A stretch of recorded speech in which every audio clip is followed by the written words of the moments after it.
salam kenal. Gua Vin, dan kita adalah Vin and Vin. Salam kenal guys. Oke, hari ini kita mau bahas apa? Dari lu dulu deh. Lu punya topik menarik nggak? Oke, gue punya banyak topik menarik nih ya. Salah satunya adalah Apa tuh? ada berita bagus di Indonesia. Jadi seorang 5 warga negara Indonesia di Jepang dapat penghargaan dari perusahaannya dan juga dari negara Jepang karena menyelamatkan seorang nenek yang hanyut. Gimana menurut lo? Ini sih kayak emang Indonesia tuh emang terkenal akan solidaritasnya nggak sih? Bener banget. Iya kan? Bener banget. Nggak di sini, nggak di negara manapun, emang kita tuh paling nggak bisa ngeliat orang kesusahan ya nggak sih? Iya, benar. Ya, kita harus bangga sebagai warga Indonesia ya nggak? Dilansir dari detik.com, 5 warga negara Indonesia di Jepang yang dapat penghargaan karena aksi heroik ini adalah para pemagang di sebuah pabrik perakitan mobil Daihatsu di prefektur Shiga, Jepang. Kejadiannya sendiri itu ada di kota Yasu pada Oktober 14 kemarin. Ceritanya, waktu itu mereka lagi santai-santai mau mancing di pinggir sungai Yasu. Dan tiba-tiba mereka mendengar suara teriakan yang diikuti suara air berdebur. Mereka langsung buru-buru mengecek suara itu dan ternyata mereka melihat seorang nenek yang terjatuh ke sungai. Tanpa berpikir panjang, mereka langsung segera menyelamatkan nenek tersebut. Nah, aksi 5 pemuda ini benar-benar inspiratif ya kan? Keberanian mereka tuh nggak cuma nyelamatin nyawa, tapi juga mengharumkan nama Indonesia di Jepang. Semoga makin banyak warga negara Indonesia di luar sana yang membawa nama baik buat negara kita. Salut untuk Ahmad dan kawan-kawan. Keep it up guys!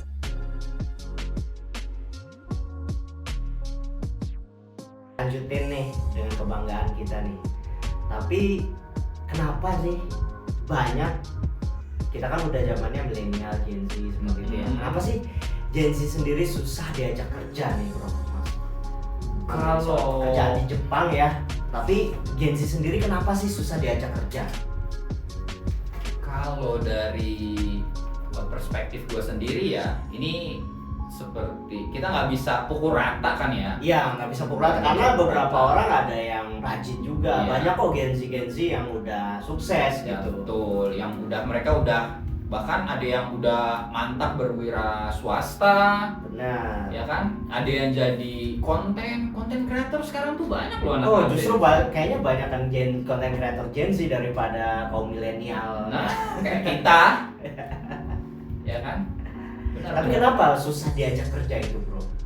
Gini, mungkin setiap zaman ya pendekatannya itu kan beda-beda ya. Benar. Nah, dan cara mereka berpikir mencari peluang ya, lu bisa bandingin lah peluang nyari kerja kita zaman kita dulu sama zaman sekarang di Indonesia ini. Menurut lu gimana? Makin susah apa makin gampang? Makin susah banget sih, bro. Nah, Susah banget. kalau menurut gua alasan anak-anak Gen Z zaman sekarang tuh mereka susah diajak kerja salah satunya itu. Dan ya gua nggak munafik juga, siapa sih yang nggak pengen kerja nyantai gaji-gede? Benar. Apalagi kerja bisa di mana aja ya. Nah, tuh. Lanjut nih, bro. Ada apa lagi? Ya, bersambung dari yang susahnya diajak kerja Gen Z ini ya. Kalau lihat di berita-berita zaman sekarang, itu rata-rata mirisnya banget pendidikan Indonesia, bro. Aduh.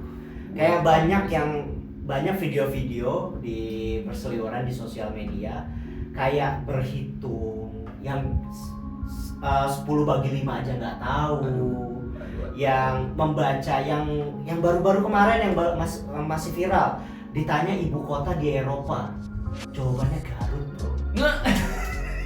Oh my god. Sebut negara-negara yang ada di Eropa, nanti orang terakhir bakal menang 200.000, tapi kalau nggak bisa jawab atau salah, itu keluar. Mulai dari kamu, 1. Garut. Lah. Jadi Aduh, adek kakak-kakakmu di sini sedih deh. ya gimana gitu ya, kayak 10 bagi 5 aja bingung dia, bro. 12 dibagi 3.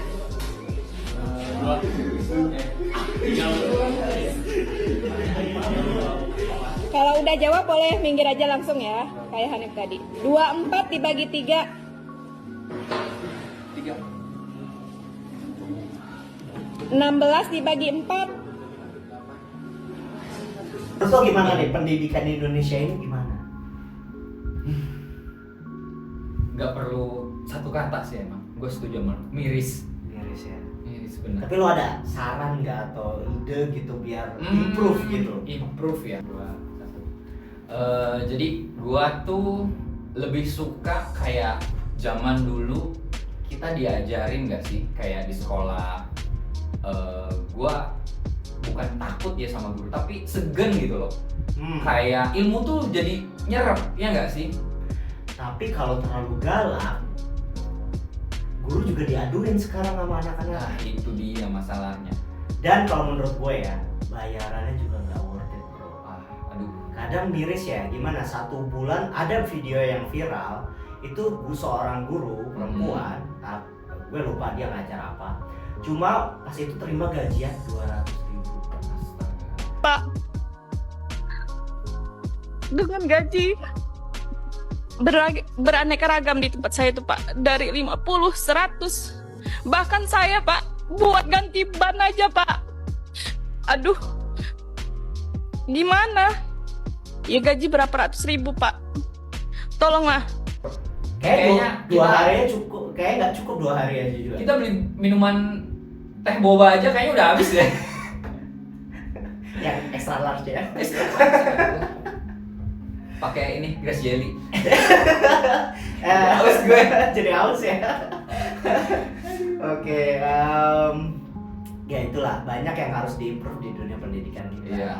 Salah satunya itu yang paling concern sih kalau menurut gua dari salary. Salary guru biar mereka tuh lebih dianggap dan mereka sebagai guru. Bukan hanya lebih dianggap sih, mereka jadi lebih fokus konsen mengajarnya. Jadi kayak kalau udah sepenuh hati mereka mencurahkan segala pikiran mereka Benar. mengajar, ya nggak sih? Benar. Mereka nggak ada waktu untuk hal lain dong kalau gajinya udah tercukupi, ya nggak? Iya, sementara yang terjadi sekarang adalah mikirin anak keluarganya mau makan apa Nah. nanti kalau cuma 200.000 masa mau. Ya kita berdoa semoga di atas kepemimpinan Pak Prabowo yang sekarang ya Amin. kita bisa jadi lebih baik lagi deh. Amin.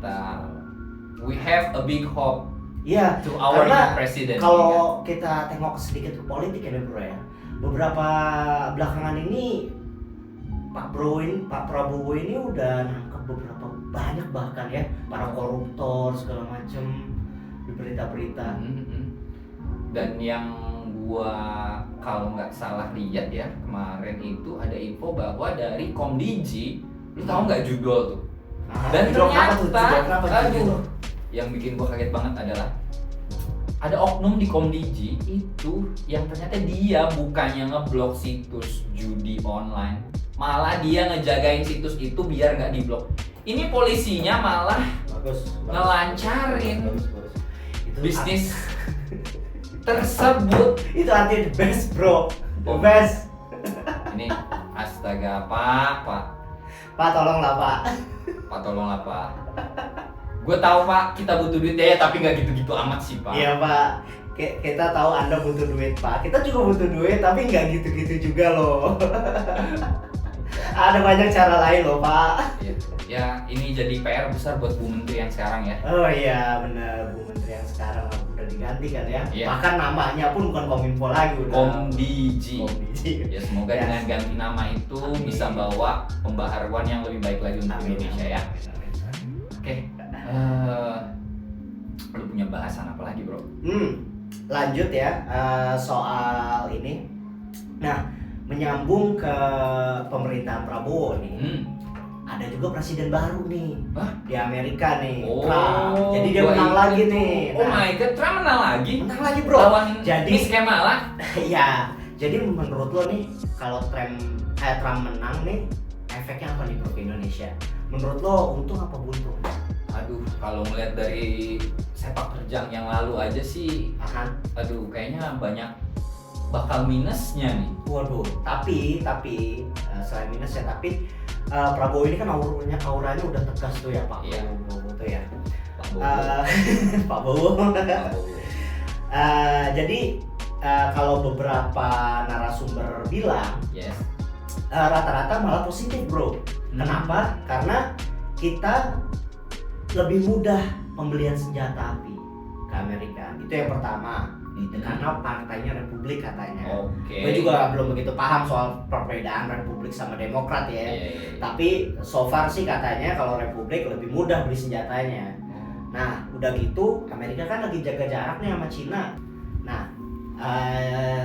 kita juga sebenarnya lagi jaga jarak kan bro sama Cina. Sebenarnya bukan dari diplomasi atau apapun, tapi kita lagi jarak dari segi ekonomi. Apalagi lu pernah dengar nggak sih aplikasi yang Timo itu yang dari pabrik langsung ke konsumen? Oh my god. Nah, itu kan lagi dihindarin tuh sama kita. Itu Nah, wajib banget dihindarin sih kalau menurut gue. benar.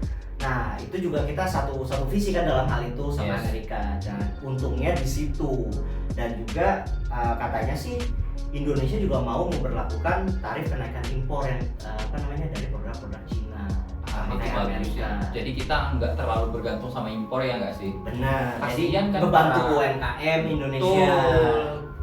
Cintai produk dalam negeri. Produk-produk Dalam negeri. Indonesia. Nah, lanjut nih bro. Ngomongin soal impor-impor ya, ngomongin soal luar negara. Nah, di Indonesia sendiri ada yang namanya, lu tahu pasti lah, KFC lah. Oke. Nah, KFC ini lagi rugi bro. KFC Ayam, Kentucky bro. Fried Chicken. Benar. Pahe. Panas, super panas. Super panas. Panas besar apa panas 1, panas 2. Jadi dia rugi sampai 557 miliar, Yes. 47 gerai tutup dan PHK 2.274 Oh orang. my god. itu banyak Yang banget. nyesek di 2.274-nya sih, karena itu orang-orang lokal kan. Oh my god. Ini tingkat pengangguran makin nambah lagi dong. Makin apalagi Sritex bro. Aduh, Sritek, jangan deh itu. Aduh, BUMN kita satu. Itu kan Pak Prabowo lagi mengusahakan ya. Iya, katanya dia minta tolong sama 4 menteri katanya. Katanya belum tahu nih progresnya sampai mana nih. Tapi so far sih baru beberapa karyawan yang dirumahkan, nggak tahu sisanya. Dan gue dengar katanya kayak status mereka tuh digantung gitu. Bener, lagi digantung ya. Doa terbaik lah ya. Buat mereka semua, buat kita semua ya enggak? Iya. Aduh, oke. Ada apa lagi nih? Kayaknya kalau dari gua terkait judul ya. Terkait judo kenapa bro? Gini deh. Gua bingung. Ini riskan buat dibahas nggak sih ya? Masalahnya Bahas aja. antara siapa yang mengiklankan judul itu kan ada hukumnya. Iya Oke, nggak? oke. Harusnya mereka kena tindak pidana dong. Harusnya kalau ketahuan. Nah, iya nggak? Yang terang-terangan mengiklankan itu harusnya kena tindak hukum dong. Harusnya. Iya nggak? Dan di luar sana, yang lagi ngetren sekarang nih, lu tahu goyang setboard dong? Tahu. Tahu? Kasihan dia, gara-gara dia disawer sama judol, ya gua nggak. Tapi kan Satpur nggak promosiin ya. Dia nggak cuma promosiin joget doang, kan? secara langsung ya, karena disawer. Siapa sih yang dikasih duit gak terima kasih? Benar. Ya enggak. Benar. Nah, satu itu. Tapi dia itu langsung ditangkap. Tapi kenapa yang ditangkap Satbor? Sedangkan banyak kalangan artis-artis kita tuh yang terang-terangan promosiin itu judi. Ada bro. Banyak, bukan ada. Ya. Dan ya you know lah, kata teman-teman netizen kita kan, hukum kita tuh bener kayak ibarat tajam ke bawah, tumpulnya ke atas. Iya, karena dia harus disawer bro. Ini this is the real money power ya.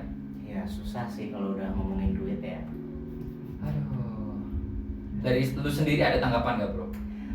Menurut gua sih untuk kepolisian Indonesia lebih baik jangan statusnya asal tangkap. Yang penting ada yang ditangkap seperti itu. Dan jangan Ya. tebang pilih gak sih? Iya, Harus sama rata dong. Harus sama rata. Jadi bukan berarti ya gue menyayang ya memang Satbor juga fungsinya hanya menghibur kita ya. Iya. Hanya dia kan hanya ya dia atau apa sih, mungkin dia hanya masyarakat biasa kan, yang mencoba yang penghidupan mencari kehidupan dari secah koin dari di sawer gitu kan. Benar. Dia nggak tahu apa-apa, apalagi siapa yang nge-give gitu, dia juga nggak.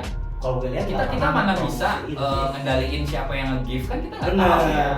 Dan secara sistem juga itu TikTok sendiri kan yang mengadakan sistem langsung ketahuan siapa yang top givernya gitu kan. Dari situ jangan yang penting ada yang ditangkap gitu. Iya benar. Jangan, harusnya ditelusuri dulu. Oke, nggak apa-apa ditahan saat Korea, tapi ya jadi penjara juga gitu. Diintegrasi aja, diajak ngobrol gitu. Lalu barulah cari akar permasalahannya, judul itu siapa. Terkecuali ya memang nggak ketahuan gitu. Betul. Itu yang susah juga. Memang karena kalau menurut gua sih masalah judi online ini udah mendarah daging banget kayaknya di Indonesia ya bro. Kayaknya udah berjamur deh. Apalagi kalau gue dengar ya kabarnya banyak malahan kayak orang-orang yang ahli IT pada diiming-iming ya, ini salah satu serangan karena dream job attack. Wow. Jadi dia diiming-imingi gaji yang besar, fantastis, tapi kerja di luar negeri. Contohnya yang udah viral ini kerja di Kamboja, digaji sebulan $10.000. Siapa sih yang nggak pengen? Oh my god, gue langsung berangkat. Siapa? Mana? Gas nggak sih? Tapi ternyata di sana disekap bro. Habis itu dilindungi, mereka punya penjagaan. Ini berasa kayak film-film di drama Korea nggak sih? Kurang lebih mirip sih ya, demi duit. Tapi padahal duitnya nggak segitu. Aslinya pastinya enggak. Aslinya enggak ya, cuma diberi makan biar tetap hidup. Pasti paspor ditahan. Semuanya ditahan. Ya kalau kamu lari kabur ditembak bro. Aduh. Nah itu dia dream job bro. Jadi buat teman-teman yang emang lagi cari kerja juga harus waspada ya nggak sih? Bener apa? Kita boleh ya ikhtiar coba-coba cari-cari, tapi tetap harus ditelusuri lagi baik-baik, harus dipilah-pilih. Ya kalian pasti bisa bedain lah yang mana loker asli, yang mana loker dengan buntut penipuan, ya nggak sih? Tapi kalau kalian ragu misalkan ini asli apa enggak sih, lebih baik tanya dulu sebelum bertindak. Tanya ke teman, tanya ke orang tua, atau kalian pasti punya lah teman yang rada pinter dikit menurut kalian gitu. Oh si A lebih pinter dari gue nih, gue tanyalah gitu. Benar. Jadi daripada kalian langsung bertindak, gue diem aja nih dapat 100 juta per bulan tawaran. Jangan langsung percaya, tanya dulu. Dan that's too good to be true ya nggak sih? Yeah, it probably doesn't. Dan apabila ini berlaku bukan buat yang kalian job seeker doang ya teman-teman ya. Karena gini, kalian yang udah bekerja pun ngerasa salary-nya kurang, kalian mau cari sampingan, karena ini udah terjadi bro. Kalau nggak percaya, ini udah terjadi sama Indodax. Jadi Indodax ini udah memberlakukan laptop tuh semuanya harus Mac. Wow. Untuk menghindari malware yang ada di Windows. Karena malware banyaknya di Windows dong. Iya, betul. Karena kalian pasti banyak pasti guna Windows. Nah, kenapa? Karena seorang hacker itu banyaknya menargetkan Windows karena populasi di dunia itu banyaknya pengguna Windows. Nah, Indodax ini udah ngerubah seluruh pemakaian komputernya nih. Dia pakai Mac bro, pakai Mac semua menghindari. Nah, bocornya di mana Indodax itu? Bocornya ternyata dia itu salah satu karyawan ya, seorang developer itu punya side hustle. Side hustle-nya apa? Nah, side hustle-nya ini dia bayarannya cukup tinggi. Tapi rada tricky-nya di sini. Ketika sudah dimulai side hustle itu, pekerjaan sampingan itu, dia kan bertukar coding segala macam, bertukar application. Nah, ada satu malware yang didesain khusus yang bisa berjalan di MacBook. Itu memata-matai si developer. Jadi ketika si developer itu mengakses server, si penyerang itu punya akses juga. Oh my. Dari situlah Indodax kejebolan. Jadi bukan hanya hati-hati itu bukan hanya berlaku untuk job seeker yang belum punya pekerjaan, tapi yang sudah punya pekerjaan juga, yang sedang melakukan side hustle tentunya ya. Nah, jadi hati-hati ya guys. Jadi kalau saran gua sih, kalau lu emang dikasih peranti dari tempat lu kerja kayak laptop perusahaan, laptop kantor, dan lu mau ngelakuin side hustle, mendingan lu pakai barang pribadi ya nggak sih? Benar. Tapi gini bro, masalahnya barang pribadi, nggak semua dunia corporate itu memperbolehkan Penggunaan barang pribadi. Oh, jadi nggak semua perusahaan ngizinin setiap user atau karyawannya Iya, menggunakan betul. barang pribadi. Jadi Iya, ya betul. sih. Karena resikonya di barang pribadi pun mungkin bisa banyak malware-nya, terus Oh, akses iya. ke server internal. Waduh, itu juga repot juga. Office bajakan. Kecuali kamu seorang freelancer ya. Iya. Kalau freelancer Semua sebenarnya sih, tanggung sendiri ya. sebenarnya sih harusnya seorang freelancer pun dibedakan ya, Iya. laptop buat kerja sama laptop buat pribadi. Tapi kan terkadang laptop itu kan produk mahal ya. Iya, jadi Nggak nggak semua orang bisa punya satu dua biji. laptop Iya, seperti betul, itu. betul. Nah, ya dikondisikan aja lah Punya guys. satu aja udah alhamdulillah banget gitu ya. Benar. Kalau kalian memang doyannya download game, download aplikasi bajakan, Iya. selama di lingkungan laptop kalian saja ya monggo. Tapi Iya. kalau memang sudah masuk ke ranah kerja atau memang udah pekerjaan, nggak ada salahnya kita mengeluarkan duit lebih untuk aplikasi yang resmi, agar aman juga. Aman juga. Betul. Ya, apapun tindak tanduk kita wajibnya waspada ya nggak sih? Benar bro. Karena besar kecil kesalahan itu efeknya, dampaknya nggak akan langsung terlihat, ya nggak? Pelan-pelan dia Benar, pelan-pelan benar. nge-record kita punya akun-akun banking. Iya. Dan itu malware nggak bakal langsung bereaksi kan? Dia Enggak. ngerekam dulu pasti. Dia pelan-pelan dulu nyari celah lainnya. Oh, kita bisa ngerekam m-banking kita, bank apa, nanti udah semua dapet, barulah dikuras semua duit. Wah, ini ngeri sih. Ya. Aduh, gimana kalau kayak orang tua gua yang naruh passwordnya di HP? Apalagi orang tua zaman sekarang kan apa aja yang muncul di HP kadang diklik. Aduh, iya benar. Ngeliat ada yang joget sedikit diklik. Wah, bahaya sih. Aduh, Kadang memang bro. moga bisa jadi bahan renungan buat kita semua ya nggak sih? Yoi bro. Oke, ada bahan lagi nggak? Kira-kira? Dari gue Lu masih ada? habis sih bro. Dan gue ada. Kalau dari gua, itu ada satu. Jadi ada hal kocak nih. Di Kalimantan ada orang mau jual emas Oke. seberat 100 gram, Aha. tapi digebukin gara-gara dibilang maling. Kocak banget nggak? Gimana ceritanya? Jadi dia mau jual nih. Aha. Dia bawa emas Aha. 100 gram. Dia ke toko emas. Oke. Surat lengkap. Oke. Tapi toko emas ini si penjualnya dia bilang bahwa emas ini palsu. Emas ini palsu dan ada satu orang provokator berteriak maling. Lu tau lah netizen kita kayak apa masyarakatnya. Mau Jadi- itu mau benar mau salah, bogem ini ngelayang dulu. Kita boki-boki dulu. Jadi- Bogem dulu lah kita. Jadi dia langsung dikejar dong. Itu langsung habis, langsung bonyok. Dan ternyata Terus masih gimana? emasnya dia kehilangan HP, kehilangan uang, Oke. kehilangan 3 kartu ATM. Tapi nggak meninggal loh. Enggak, untungnya enggak udah dipisahin. Oke. Untungnya udah dipisahin dan dia lagi ngurus ke kepolisian atas kerugian yang dialami ini. Ini gila banget sih. Tapi emasnya beneran asli apa palsu? Asli, emasnya asli dan itu terbukti asli. Tapi kenapa bisa dia bilang palsu di awal? Nah, itu salah dari pemilik toko emasnya. Gua nggak tahu deh apa yang ada di pikiran si pemilik toko emas Tapi tersebut. kenapa langsung bilang bisa gini? Gue toko emas ya, terus bilang palsu, maling lo gitu. Itu yang gua nggak suka dari Padahal kan satu oknum ya. Bapak ini ya kalau orang baik kan Bapak ini saya deteksi palsu loh Pak. Bapak yakin apakah yang emas yang Bapak bawa asli gitu? Nah, Ya ngomongnya ya pelan-pelan gitu, nggak langsung, woi palsu gitu. Nah itu.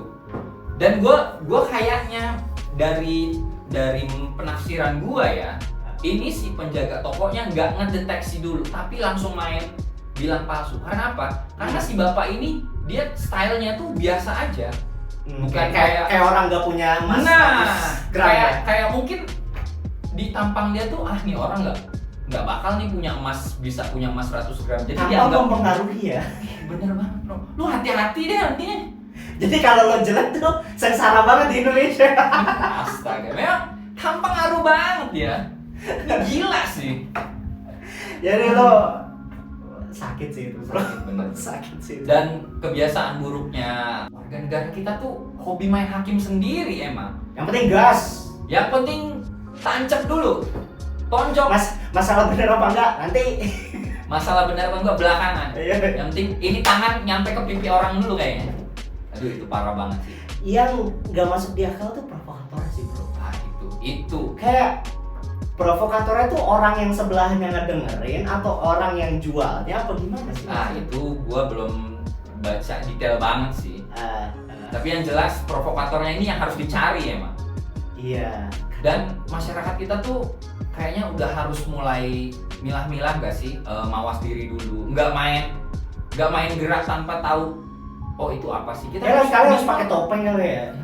Kayak harus pakai cadar gitu, pura-pura pakai kerudung gitu kalau mau Nggak, jual emas. malah makin diwaspadain gak sih? Udah, ya emang gak dianggap maling, dianggap teroris lu ntar. Kok ibu suaranya laki? Oh my god, kayaknya serba salah hidup di negara ini. Aduh, ada-ada aja. Itu emas pribadi loh. 100 gram, bro. 100 gram. 100 gram. Kasian banget kan. Aduh, dan semoga sih kedepannya ya masyarakat kita bisa lebih bijak lah ya. Amin. Nggak sembarangan. Kayak ini case-nya bos, kalau nggak salah sama kayak pernah dengar dulu ada kakek-kakek yang naik BMW, dia dipukulin sampai meninggal. Kenapa? Wah, meninggal. Dia disangka maling mobilnya sendiri. Itu kalau nggak salah, iya nggak sih? Itu sakit tuh. Iya benar, dia diteriakin Di Indo? Di Indo, bener. Itu kakek kusut atau gimana gitu atau? Ya kakek kayak apa sih? Nggak mungkin kakek setelannya necis. Tapi kan at least dia kalau orang kaya kan pakaiannya bersih lah. Ya bersih, dibilang bersih pastinya bersih lah. Nah, Cuman gue yang gak habis pikir itu, aduh yang iseng teriak maling itu loh. Itu sumpah mulutnya harus dikasih IQ 78, bro. tenaga. Mari Warga kita ya. Sebenarnya IQ kita tuh tinggi-tinggi loh. kita bersama. Sebenarnya IQ kita tuh tinggi-tinggi. Salahnya dipergunakannya untuk hal yang salah. Iya. Mungkin menurut dia benar juga. Benar dari mananya? Aduh, gua nggak expect apa lagi deh yang bakal nanti terjadi nih. Ini bulan ini aja udah seheboh ini nih. Ya itu baru kayaknya bukan bulan deh, bro. Itu baru minggu ini. Baru minggu ini ya. Kita nggak tahu minggu depan apa hal-hal seru apa lagi nih yang bakal terjadi. Iya. Kayaknya pembahasan kita cukup sampai sini aja dulu kali ya. Ya ini aja udah full banget ya. Udah Kayaknya cukup unik ya warga 62 ini dengan IQ-nya yang 78.